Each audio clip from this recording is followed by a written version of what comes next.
Welcome guys to वानी sirs YouTube channel. Guys आज हमारा टॉपिक है algebra of events. Algebra of events में हम पढ़ेंगे कैसे नए इवेंट्स को कंस्ट्रक्ट किया जा सकता है, दो या दो से ज्यादा इवेंट्स को कंबाइन करके जो गिवन रैंडम एक्सपेरिमेंट से क्या हो एसोसिएटेड। चलो हम स्टार्ट करते हैं फर्स्ट इवेंट से। फर्स्ट इवेंट है हमारा इवेंट ए और बी। इवेंट ए और बी ये हमारा पहला इवेंट है किसमें? अलजेब्रा ऑफ इवेंट्स में। देखो हम इवेंट ए और बी किसे कहते हैं। हम इवेंट ए और बी को डिफाइन करते हैं as subset of S, that is as subset of sample space as A union B. Event A और बी किसे कहते हैं हम लोग? Event A union B. Set theory में जिसे ए यूनियन बी कहा जाता था उसे हम प्रोबेबिलिटी में इवेंट ए और बी कहते हैं। इवेंट ए और बी को हम डिफाइन करते हैं as subset A union B of sample space S. और हम इवेंट ए और बी को कहते हैं कि ये ऑकर होगा जब ऐसा एलिमेंट या जब ऐसा सैंपल पॉइंट आउटकम बनेगा जो या तो ए में बिलोंग करता हो या बी में बिलोंग करता हो या दोनों में बिलोंग करता हो। बात आ गई समझ में? हम यूं कह सकते हैं इसको, इवेंट ए और B occurs if either A occurs और बी ऑकर्स और द बोथ ऑकर। आ गई बात समझ में? चलो इस चीज को नोट डाउन करते हैं। We define event A और B। हम इवेंट A और B को डिफाइन करते हैं एज सबसेट। कैसा सबसेट? A union B। तो इवेंट A और B is nothing, it is just union of two events, union of two sets.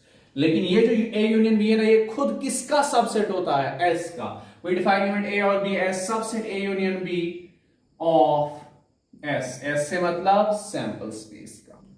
The event A और बी, द इवेंट ए और B is set to occur. हम कहते हैं कि event A और B occur होगा कब? इफ जब एन एलिमेंट को हम दूसरा नाम प्रोबेबिलिटी में क्या देते हैं? Sample point. If an element belonging to either A और B, belonging to either event A or event B or both is an outcome। हमने क्या बोला कि हम इवेंट ए और बी को कब कहते हैं कि इवेंट ए और बी ऑकर हुआ? तब हम कहते हैं इवेंट ए और बी ऑकर हुआ जब ऐसा एलिमेंट आपका आउटकम बनेगा कोई एक्सपेरिमेंट करते वक्त जो एलिमेंट खुद या ए में बिलोंग करता हो या बी में या दोनों में। Are you getting me guys? चलो एक एग्जांपल लेते हैं।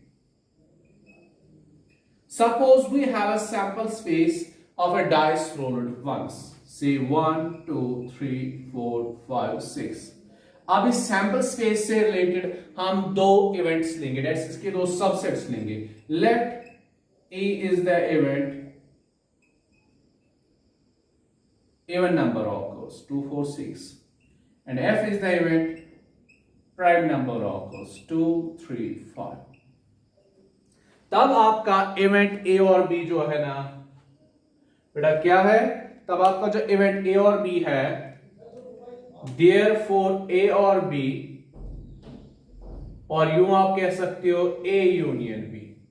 You know A union B क्या होता है? Combine elements of set A and set B. Set A और सेट बी के एलिमेंट्स को कंबाइन करना है। 2 है, उसके बाद आएगा 3, हमारा थोड़ा असेंडिंग ऑर्डर, 4 लिखेंगे, फिर आएगा आपका 5, फिर 6।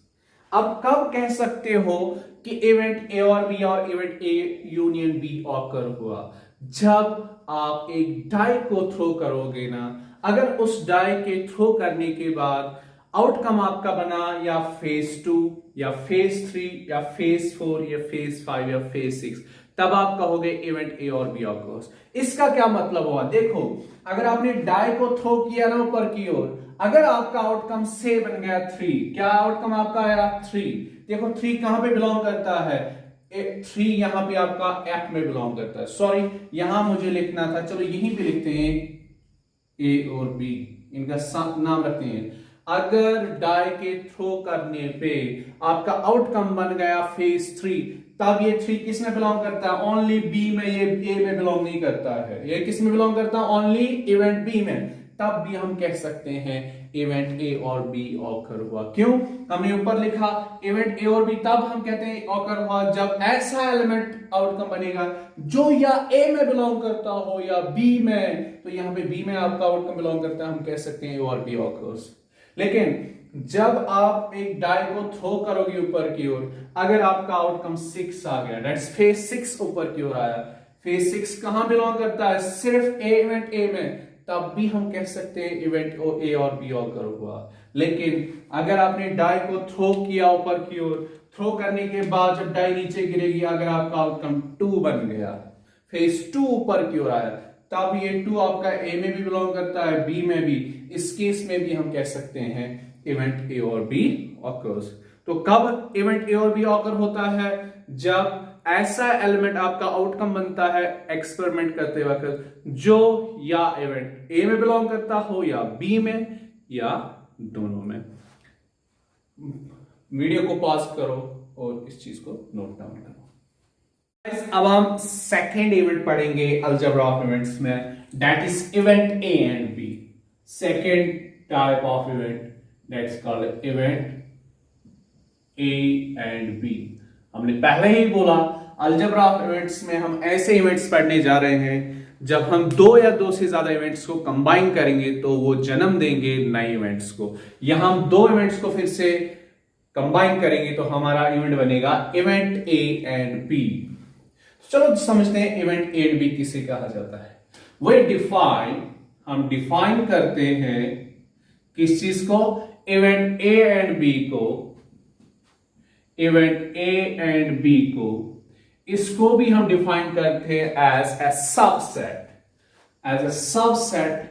लेकिन कैसा सबसेट? सबसेट कुछ एक सेट होता है, ये सेट ऐसा होता है A intersection B. Set theory में आप लोगों ने पढ़ा है, common elements of A and B. हम इवेंट ए एंड बी को कैसे डिफाइन करते हैं? इसको हम एक सबसेट, एक सेट मानते हैं। वो कैसा सेट होता है? A intersection B. लेकिन ये सबसेट किसका होता है? We define B as a subset A intersection B of a sample space. Probability में जो यूनिवर्सल सेट सबसे बड़ा सेट होता है वो होता है sample space of a sample space S. तो अगर आपसे कोई पूछे define event A and B, event A and B कैसा इवेंट होता है, आप बोलोगे ये एक ऐसा इवेंट होता है जो सबसेट किसका होता है? एस का, और ये सबसेट खुद कैसा होता है? ए इंटरसेक्शन बी जैसा। अब आएगी बात इवेंट ए एंड बी को कब हम कह सकते हैं event A and B occurs. An event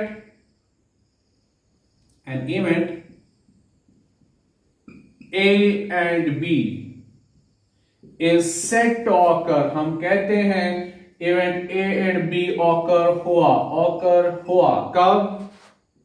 if an element, मैंने प्रीवियस लेक्चर में भी बोला था, जब आप कोई रैंडम एक्सपेरिमेंट करोगे तो रैंडम एक्सपेरिमेंट करते वक्त एक टाइम में आपका एक ही आउटकम आएगा, एक ही रिजल्ट आएगा। लेकिन सैंपल स्पेस में हम क्या कहते हैं? सैंपल स्पेस में हम कहते हैं कि अगर हम ये एक्सपेरिमेंट करेंगे तो इसके आउटकम्स क्या क्या आ सकते हैं, इसके पॉसिबल रिजल्ट्स, उसमें हम सारे आउटकम्स को लिस्ट आउट करते हैं। लेकिन एक बार में उस एक्सपेरिमेंट के वो सारे रिजल्ट्स नहीं आते, वो 1 बाय 1 आ सकते हैं। तो ऐसे में मैं कह रहा हूं, हम कब कह सकते हैं event A and B occur होगा? जब आप कोई एक्सपेरिमेंट करोगे, चाहे थ्रोइंग ऑफ ए डाई हो, चाहे टॉसिंग ऑफ ए कॉइन हो, कुछ भी कोई भी रैंडम एक्सपेरिमेंट हो आपकी, लेकिन आपका जो उस टाइम आउटकम आएगा वो आउटकम का उस आउटकम को हम एलिमेंट भी बोलते हैं, सैंपल पॉइंट। वो एलिमेंट होना चाहे इवेंट ए में भी और इवेंट बी में भी, दैट इज वो एलिमेंट, वो आउटकम आपका प्रेजेंट होना चाहे दोनों इवेंट्स में, इवेंट ए में भी और इवेंट बी में भी। An event A and B is said to occur if an element belonging, यहां प्रोबेबिलिटी में बिलोंग्स टू, बिलोंगिंग ज्यादा वर्ड यूज नहीं करते हैं, आगे मैं समझाऊंगा, इसके बदले हम करते हैं use favourable to, belonging to both A and B is an outcome. अगर आप क्या करोगे, अगर आपका इवेंट ए एंड बी है, इवेंट ए एंड बी कब हम कहते हैं वो ऑकर होगा, जब आपका एक्सपेरिमेंट करते वक्त ऐसा आउटकम आया जो आउटकम खुद ए में भी बिलोंग करता हो और बी में भी। अगर आपका आउटकम ऐसा आया जो ए में बिलोंग करता हो बी में नहीं, तब आप नहीं कहोगे event A and B occurs. अगर आपका आउटकम ऐसा है जो बी में बिलोंग करता हो लेकिन ए में नहीं, तब भी आप नहीं कह पाओगे कि event A and B occurs. अगर आपका आउटकम ऐसा है जो ना ए में बिलोंग करता हो ना ही बी में, तब भी आप नहीं कहोगे कि इवेंट बी। हम कहेंगे event A and B occurs तब जब ऐसा आउटकम आपका आएगा जो आउटकम ए में भी हो और बी में भी हो। चलो इस चीज को क्लियर करते हैं एग्जांपल से। Say we have a sample space of a dice rolled one. Suppose हमने डाई को एक बार रोल किया, उसका सैंपल स्पेस ये बनता है। इस सैंपल स्पेस के हम दो सबसेट्स लेंगे। Let us take two subsets as A is equal to 1 3 5 and दूसरा सेट हम लेंगे b 2 3 5। दो इवेंट्स लिए इस एस के। अब हम कब कह सकते हैं event A and B occurs? देखो, जब आप डाई को थ्रो करोगे, किया ना डाई को थ्रो, अब कौन सा फेस ऊपर की ओर आ सकता है? इन 6 फेस में कोई भी एक फेस ऊपर की ओर आ सकता है। अगर आपका आउटकम क्या आया? 2। कौन सा आउटकम आया? कौन सा फेस ऊपर की ओर आया? 2। अब हम देखेंगे जो हमारा आउटकम बना इस टाइम वो दोनों इवेंट्स में है कि नहीं। वो किस में है? इवेंट बी में है, इवेंट ए में नहीं है। 2 के केस में हम बोलेंगे event A and B doesn't occur. क्यों? बिकॉज जो आपका आउटकम आया इस टाइम वो ओनली बिलोंग करता है एक ही इवेंट में, वो दोनों इवेंट्स में बिलोंग नहीं करता है। लेकिन जब आप इस डाई को ऊपर की ओर थ्रो करोगे, ए डाई नीचे गिरने के बाद अगर आपका आउटकम 3 आया, क्या आउटकम आया? 3। ये 3 आपका इवेंट ए में भी बिलोंग करता है, इवेंट बी में भी बिलोंग करता है। दैट्स हमारा जो आउटकम है इस टाइम वो फेवरेबल है ए as well as B। Favourable से मतलब यहां belongs to A as well as B। इस केस में है 3 के केस में हम बोलेंगे event A and B occurs, और 5 के केस में भी हम बोलेंगे event A and B occurs। क्यों? 5 also belongs to both A and B। लेकिन अगर आपका आउटकम 1 आया, क्या आया? 1 या 2, 1 और 2 के केस में हम बोलेंगे event A and B doesn't occur। Guys, I hope आपको ये चीज क्लियर हुई होगी कि इवेंट ए एंड बी किसे कहा जाता है। इवेंट ए एंड बी को हम सिंपली कहेंगे it is the intersection of 2 events. Event A and B तब ऑकर होता है जब आपका आउटकम ऐसा होता है जो दोनों इवेंट्स में बिलोंग करता हो। Pause the video to note it down. Guys, अब है third type of event in algebra of events, और हमारे थर्ड इवेंट का नाम है कंप्लीमेंट्री इवेंट। क्या नाम है इसका? Complementary event. अब हम समझेंगे कंप्लीमेंट्री इवेंट किसे कहा जाता है। ये कंप्लीमेंट्री इवेंट आप समझो, ये हर किसी इवेंट का होता है। हर किसी इवेंट का क्या होता है? कंप्लीमेंट्री। हर किसी इवेंट से रिलेटेड एसोसिएटेड आपका और एक इवेंट होता है, उसका नाम है कंप्लीमेंट्री इवेंट और नेगेशन ऑफ एन इवेंट, और सिंपल भाषा में इसे कहते हैं नॉट ए। हमारे पास, चलो इस चीज को पहले लिखते हैं फिर इसको समझते हैं। For every event A, there corresponds and another event for every or for each event A, there corresponds an another event A dash or A bar। हर किसी इवेंट A से रिलेटेड होता है और एक इवेंट, जिस इवेंट को हम लिखते हैं कैसे? A डैश और A बार से, कॉल्ड इसे कौन सा इवेंट कहा जाता है? इसे ये वाला इवेंट कहा जाता है, कॉल्ड कंप्लीमेंट्री इवेंट ऑफ ए, और negation of an event A or event not A। हमने क्या बोला? हर किसी इवेंट से कॉरस्पॉन्डिंग, हर किसी इवेंट के रिलेटेड एक इवेंट होता है, जिस इवेंट को हम कैसे प्रोबेबिलिटी में लिखते हैं? ए डैश से या ए बार से। इस इवेंट को क्या कहा जाता है? इस इवेंट को गिवन इवेंट का कंप्लीमेंट्री इवेंट कहा जाता है, या गिवन इवेंट का नेगेशन इवेंट कहा जाता है, या गिवन इवेंट का नॉट ए कहा जाता है। ये नॉट ए, ये कंप्लीमेंट्री इवेंट कब ऑकर होता है? Which is set to occur. इस कंप्लीमेंट्री इवेंट को हम कहते हैं ऑकर तब होगा which is set to occur, when and only when event A doesn't occur। कब हम कहते हैं कंप्लीमेंट्री इवेंट ऑकर होगा? कब हम कहते हैं negation of an event occur होगा? कब हम कहते हैं इवेंट ए ऑकर होगा? जब इवेंट ए ऑकर ना हो। जब इवेंट ए ऑकर नहीं होगा तब नॉट ए ऑकर होता है। जब इवेंट ए ऑकर नहीं होगा तब आपका कंप्लीमेंट्री इवेंट ऑकर होता है, that's complementary event of A occur होता है। जब इवेंट ए ऑकर नहीं होता है तब आपका negation of N event A occur होता है। यूं समझो ये दोनों इवेंट ए और इवेंट नॉट ए, ये एक दूसरे के एंटोनियम्स समझो है, ये एक दूसरे के अपोजिट्स है। जैसे मैं कुछ एग्जांपल्स देता हूं। से हमारा जो इवेंट ए है ना, इवेंट ए के केस में सपोज पहला सक्सेस है। इवेंट ए किसको रिप्रेजेंट करता है? सक्सेस को। जब सक्सेस नहीं हो तो तब क्या होता है? Failure. So not A here represents what? Failure. A और नॉट ए, नॉट ए किसको रिप्रेजेंट करता है? फेलियर। अगर आपका इवेंट ए रिप्रेजेंट करता हो किसको? इवन नंबर को, तब आपका नॉट ए इवन का अपोजिट ऑड को रिप्रेजेंट करता है। दैट्स अगर आपने एक डाई थ्रो की, अगर ए किसको रिप्रेजेंट करता हो? इवन नंबर के आने का, लेकिन अगर आपका इवन नंबर ऑकर नहीं हुआ तब आपका ऑड नंबर जरूर ही आकर होगा। ऐसे ही अगर इवेंट ए रिप्रेजेंट करता हो किसको? बॉय को। अगर आपको सिलेक्शन करनी है लोगों में, अगर आपने बॉय को सिलेक्ट नहीं करा तब किसको आप सिलेक्ट करोगे? गर्ल को।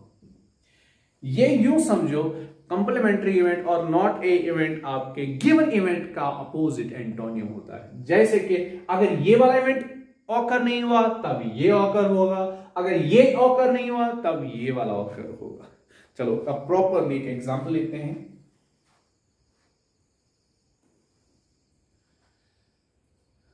In tossing of a coin once, जब हम कॉइन को एक बार टॉस करेंगे, if A represents occurring of a head,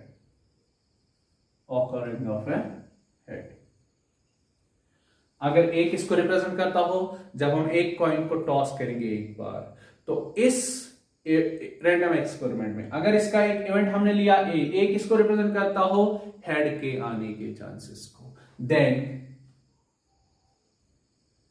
event not A, the event complementary of A occurs कब? If tail appears. सिंपल है ना बात? अगर ए किसको रिप्रेजेंट करता हो? हेड को। तब अगर आपने कॉइन टॉस की, हम कहेंगे ए ऑकर नहीं हुआ कब? जब टेल आएगा। दैट्स हेड नहीं आएगा, टेल आएगा। दैट मीन्स ए ऑकर नहीं होगा तो नॉट ए ऑकर होगा। लेकिन अगर जब आप कॉइन को टॉस करोगे, अगर टेल ऑकर नहीं हुआ तब ए ऑकर होगा, तब इवेंट ए ऑकर होगा जब इवेंट नॉट ए होगा।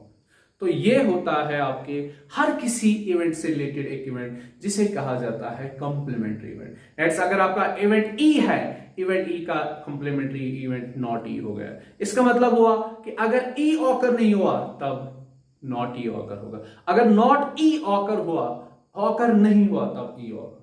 आप यूं कह सकते हो given event and it's complementary event कभी भी एक साथ ऑकर नहीं हो सकते। इवेंट और इस इवेंट का कंप्लीमेंट्री इवेंट कभी भी एक साथ ऑकर नहीं होंगे। दैट्स इनके साइमल्टेनियस ऑकर होने के चांसेस 0 है। ये pause the video, note it down. I hope आपको अलजेब्रा ऑफ इवेंट्स में जो मैंने आपको 3 टाइप्स ऑफ इवेंट्स पढ़ाए आपको ये समझ आए होंगे। अगर कहीं भी कंफ्यूजन हो तो आपके लिए कमेंट सेक्शन खुला है और अगले लेक्चर में हम पढ़ेंगे टाइप्स ऑफ इवेंट्स को। पास वीडियो नोट।